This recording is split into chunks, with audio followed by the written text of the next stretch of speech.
नमः शिवाय। श्री शिव महापुराण रुद्र संहिता सृष्टि खंड 51वां अध्याय। कुबेर का काशी में आकर तप करना, तपस्या से प्रसन्न उमा सहित भगवान विश्वनाथ का प्रकट हो उसे दर्शन देना और अनेक वर प्रदान करना, कुबेर द्वारा शिव मैत्री प्राप्त करना। ब्रह्मा जी बोले, पहले के पद्मकल्प की बात है। मुझ ब्रह्मा के मानस पुत्र पुलस्त से विश्ववाह का जन्म हुआ और विश्ववाह के पुत्र वैष्णव कुबेर हुए। उन्होंने पूर्व काल में अत्यंत उग्र तपस्या के द्वारा त्रिनेत्रधारी महादेव की आराधना करके विश्वकर्मा की बनाई हुई इस अलकापुरी का उपभोग किया। उस कल्प के व्यतीत हो जाने पर मेघवाहन कल्प आरंभ हुआ। उस समय वह यज्ञदत्त का पुत्र कुबेर के रूप में अत्यंत कठोर तपस्या करने लगा। दीपदान मात्र से मिलने वाली शिव भक्ति के प्रभाव को जानकर शिव की चित प्रकाश का काशीपुरी में जाकर अपने चित्रूपी रत्नमय दीपकों के 11 रुद्रों को उद्बोधित करके अनन्य भक्ति एवं स्नेह से संपन्न हो वह तन्मयता पूर्वक शिव के ध्यान में मग्न होकर निश्चल भाव से बैठ गया। जो शिव से एकता का महान पात्र है, तप रूपी अग्नि से बढ़ा हुआ है, काम क्रोधादि महाविघ्न रूपी पतंगों के आघात से शून्य है, प्राण निरोधी रूपी वायु शून्य स्थान में निश्चय भाव से प्रकाशित है, निर्मल दृष्टि के कारण स्वरूप से भी निर्मल है तथा सद्भावी रूपी पुष्पों से पूजित है। ऐसे शिवलिंग की प्रतिष्ठा करके वह तब तक तपस्या में लगा रहा जब तक उसके शरीर में केवल अस्थि एवं चर्म मात्र ही अवशिष्ट न रह गया हो। इस प्रकार उसने 10,000 वर्षों तक तपस्या की। तदंतर विशालाक्षी पार्वती देवी के साथ भगवान विश्वनाथ स्वयं प्रसन्नता मन से अलकापुरी के स्वामी को देखकर, जो शिवलिंग में मन को एकाग्र करके ठूठे वृक्ष की भांति स्थिर भाव से बैठे थे, बोले, हे अलकापते, मैं वर देने के लिए उद्धत हूँ, तुम अपने मन की बात कहो। उन तपोनिधि ने जब अपने नेत्रों को खोलकर देखा तो उन्हें उदित हो रहे कि हजारों किरणों वाले हजारों सूर्यों भी अधिक तेजस्वी श्रीकंठ उमा वल्लभ भगवान चंद्रशेखर अपने सामने दिखाई दिए।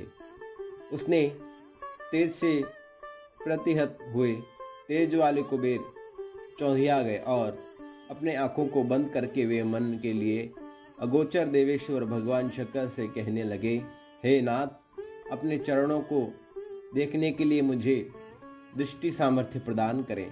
हे नाथ, यही वर चाहता हूँ कि मैं आपका साक्षात दर्शन प्राप्त कर सकूं। हे ईश, अन्य वर से क्या लाभ। हे शशिशेखर, आपको प्रणाम है। उनकी यह बात सुनकर देवादिदेव उमापति ने अपने हथेली से उनका स्पर्श करके उन्हें अपने दर्शन की शक्ति प्रदान की।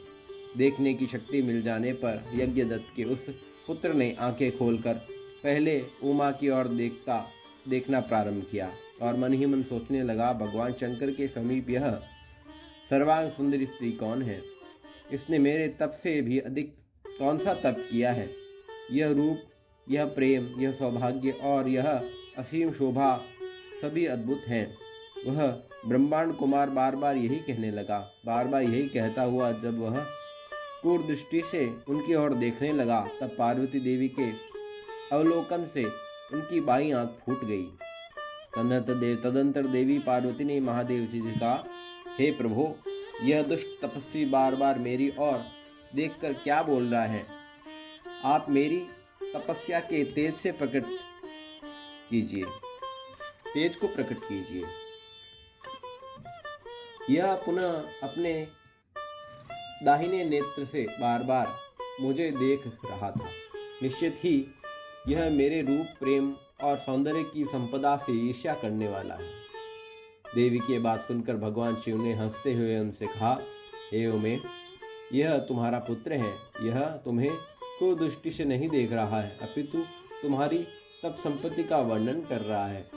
देवी से ऐसी बात कहकर भगवान शिव पुनः उस ब्राह्मण कुमार से बोले, हे वत्स, मैं तुम्हारी इस तपस्या से संतुष्ट होकर तुम्हें वर देता हूँ। तुम निधियों के स्वामी और ग्रहों के राजा हो जाओ। हे सुव्रत, तुम यक्षों, किन्नरों और राजाओं के भी राजा, पुण्यजनों के पालक और सबके लिए धन के दाता हो जाओ। मेरे साथ सदा तुम्हारी मैत्री बनी रहेगी और मैं, हे मित्र, तुम्हारी प्रीति बढ़ाने के लिए मैं अलका के पास ही रहूंगा, नित्य तुम्हारे निकट निवास करूंगा। हे महाभक्त यज्ञदत्त कुमार, आओ इन उमा देवी के चरणों में प्रसन्न मन से प्रणाम करो। मैं तुम्हारी माता, ये तुम्हारी माता है।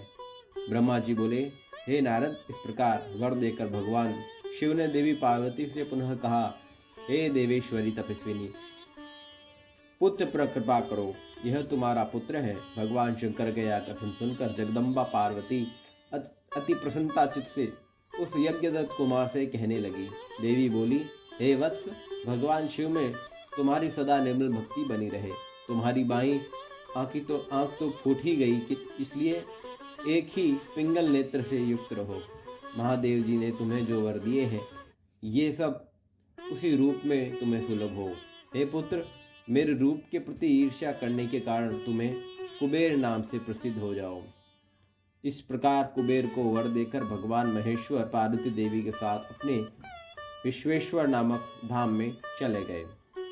इस तरह कुबेर ने भगवान शंकर की मैत्री प्राप्त की और अलकापुरी के पास जो कैलाश पर्वत है, वही भगवान शंकर का निवास हो गया। ओम नमः शिवाय। श्री शिव महापुराण रुद्र संहिता सृष्टि खंड 51वां अध्याय संपूर्ण हुआ।